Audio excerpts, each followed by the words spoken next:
But I was reading, so I saw that you recently wrote a column about how HVAC contractors will need to focus more on branding in order to reach more new customers. So can you talk a little bit more about this for our listeners and explain how strong branding can result in a better return on their digital marketing? But can you also explain what branding is?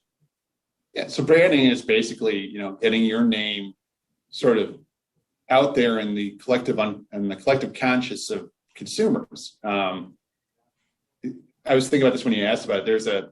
There's one HVAC firm in my local market who they advertise. They do a lot of marketing.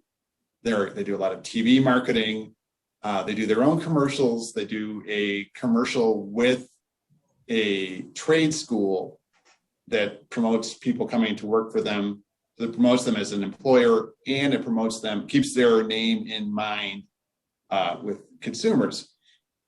They have very distinctive branding for their trucks. You can recognize them from a distance, and I know because I see them all the time in my subdivision. And the thing is, once you start getting out there more, and people see you more. People see your brand when they have a problem, they know where they're going to go, who they're going to call. And then it plays into digital marketing, in part because once people start thinking of that brand, they don't just go to the phone book anymore. They go on Google, they type in the name, and it comes up, and then they call them. Well, every time they do that, that improves their search results. So that people know your name, that they know your brand, not just that they're thinking of HVAC repair.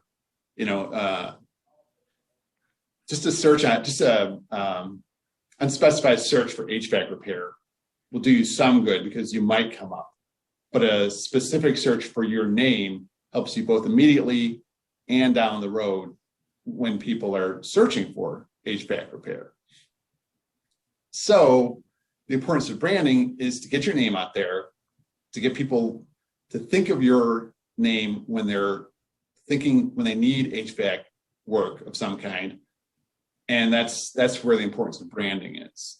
And it takes a lot of effort because this firm's commercials they're not amateurish. They're very professionally done.